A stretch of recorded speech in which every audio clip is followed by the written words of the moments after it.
Master minds commerce చదవాలనుకునే 10th inter విద్యార్థుల తొలి ఎంపిక. సార్ నమస్తే. నమస్తే సార్. టర్కీ విషయానికి వద్దాం. టర్కీ నా బ్రదర్ కంట్రీ పాకిస్తాన్ అని పదే చెప్తుంది.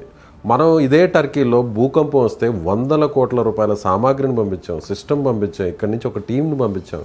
కనీసం విశ్వాసం లేకుండా టర్కీ ఇదే పాకిస్తాన్కి డ్రోన్స్ని ఇచ్చింది, ఒక వార్షిప్ని పంపించింది, తనకు సంబంధించినటువంటి మనుషుల్ని, ఆర్మీ పర్సన్స్ని పంపించింది.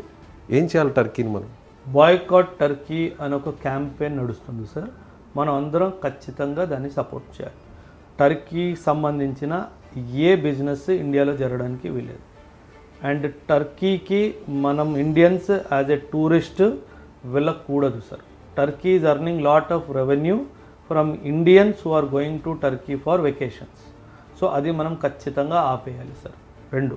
మూడవది సార్, ఫస్ట్ క్వశ్చన్ ఏంటంటే ఎందుకు టర్కీ పాకిస్తాన్ని అంతలా సపోర్ట్ చేస్తుంది? దానికి కారణం ఒక్కటే సార్. టర్కీ మీకు మెడివల్ హిస్టరీ తెలిస్తే కనుక ఓటోమన్ ఎంపైర్ అని ఉండేది సార్. ఓటోమన్ సామ్రాజ్యం అని చెప్పేసి ఉండేది. ఓటోమన్ సామ్రాజ్యం ఈరోజు ఉన్న టర్కీకి సెంటర్ సార్. వీళ్ళకు ఒక కోరిక ఏముందంటే, ఏ విధంగా అయితే మెడివల్ టైమ్స్లో మన ఓటోమన్ సామ్రాజ్యం ఏషియాలో, ఈస్టర్న్ యూరోప్లో ఎస్టాబ్లిష్ చేసుకున్నామో మళ్ళీ ఇంకోసారి దాన్ని ఎస్టాబ్లిష్ చేయాలి అని చెప్పి కోరిక టర్కీకి ఉంది సార్. అంటే ఓటమన్ సామ్రాజ్యం అంటే ఇస్లామిక్ కంట్రీస్ సామ్రాజ్యం మళ్ళీ తిరిగి రావాలి. ఈ భూభాగం మీద, యూరోప్, ఏషియా మీద ఓన్లీ ఇస్లామే ఉండాలి, ఇంకొక రిలీజన్ ఉండకూడదు అని ఒక ఆలోచన టర్కీ సార్.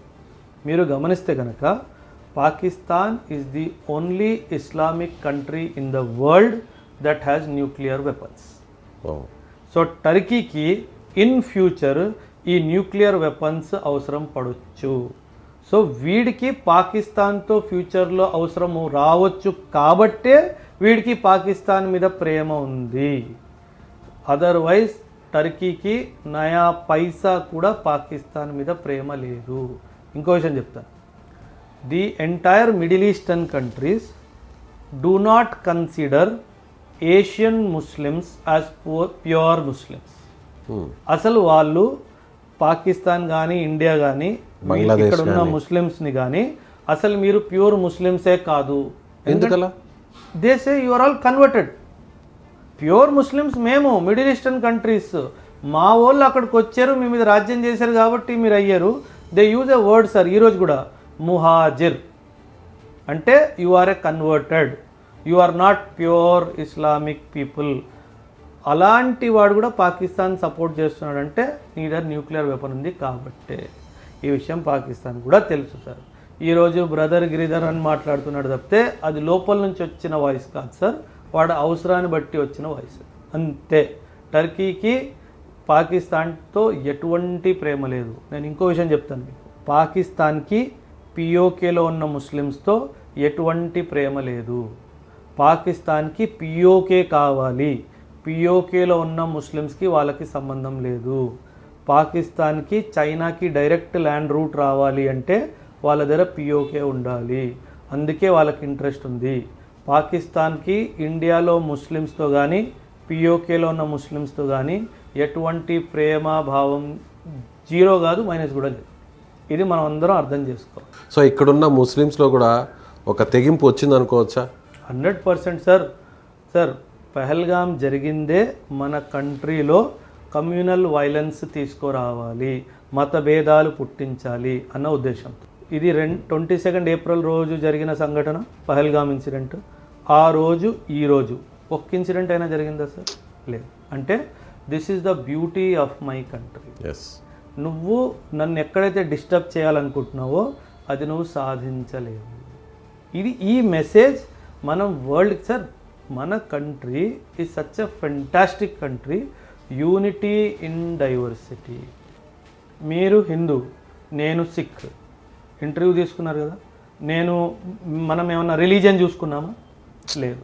నా ఆర్మీ బ్యాక్గ్రౌండ్ చూసి మీరు వచ్చారు, అంతే కదా సార్. అంటే మీరు దేశం కోసం సేవ చేశారు, నేను దేశం కోసం సేవ చేశాను అన్న ఒక్క ఉద్దేశంతోనే మీరు నా దగ్గర ఇంటర్వ్యూకి వచ్చారు. అంటే ఈయన సిక్ అబ్బాయి, నేను వీడి దగ్గరికి ఎందుకు వెళ్ళాలి అనే ఆలోచన మీకు దూరంలో కూడా రాలేదు. అసలు లేదు. ఎందుకు రాలేదంటే అది మన ఆచారం సార్, అది మన కల్చర్. దట్ ఇదే కదా పాకిస్తాన్కి టచ్ అవుతుంది, అది వాళ్ళకి నచ్చంది. 19th 18th ఏప్రిల్ రోజు పాకిస్తాన్ చీఫ్ అదేగా చెప్పాడు, Hindus and Muslims cannot live together. ఒరే వెదవా వచ్చి చూడు, maybe my driver is a Hindu, maybe my colleague is a Muslim, maybe my boss is a Muslim. So వీళ్ళకి ఇవన్నీ అర్థం కావండి. సో వీళ్ళు ఏంటంటే ఎలాగోలాగా విషయం కలపాలా, జనాలు కొట్టుకొని చావాలా, రాక్షస ఆనందం మనం పొందాలి, ఇది వాళ్ళ ఉద్దేశం.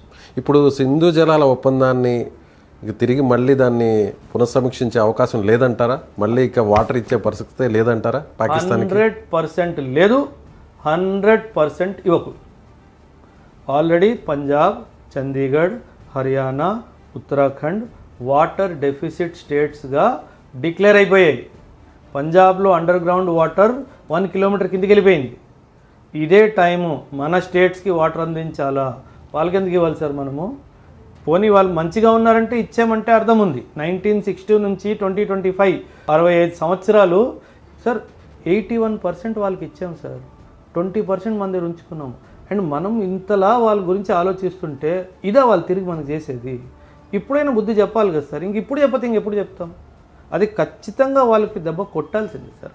వాళ్ళ అర్హతులు, ఈ ట్రీట్మెంట్కి వాళ్ళు అర్హతులు. ఇప్పుడు కాళ్ళబేరానికి వచ్చి రిక్వెస్ట్ చేస్తుంది, వాటర్ని రిలీజ్ చేయండి, ఆ ఒప్పందాన్ని కంటిన్యూ చేయండి అని చెప్పి పాకిస్తాన్ కోరుతుంది. సో దీని మీద ఏమన్నా ఆలోచన చేసే అవకాశం ఉందా మన గవర్నమెంట్ ఆఫ్ ఇండియా? మోదీ గారి ప్లేస్లో నేనుంటే మాత్రం ఖచ్చితంగా ఇచ్చేయగలేదు. బికాస్ ఇది వ్యక్తిగత నిర్ణయం కాదండి, as a country will take the decision. Maybe కొంచెం రిలాక్సేషన్ ఇవ్వచ్చేమో, మరీ వచ్చి కాళ్ళ మీద పడిపోతే. ఎందుకంటే again we are driven by value system. అవకాశం ఉంది కానీ జరగకపోవచ్చని నేను. కానీ ఒక మాట అన్నారు ఇదే మోదీ గారు, రక్తం నీరు కలిసి ఎక్కడ కూడా ప్రవహించలేవని. అంతే కదా సార్, అదే కదా జరుగుతుంది. మోదీ వెరీ క్లియర్లీ చెప్పారు, water and blood cannot flow together. అది ఇప్పుడు అనలేదు సార్, 2014 నుంచి అంటూ వస్తున్నాడు ఆయన. వాళ్ళకి వార్నింగ్స్ ఇస్తూనే ఉన్నాడు. ఆయన బుద్ధి లేని కంట్రీ సార్, ఇంకేం అర్థం ఉంది. Right sir, thank you. Right sir, thank you very much sir, thank you.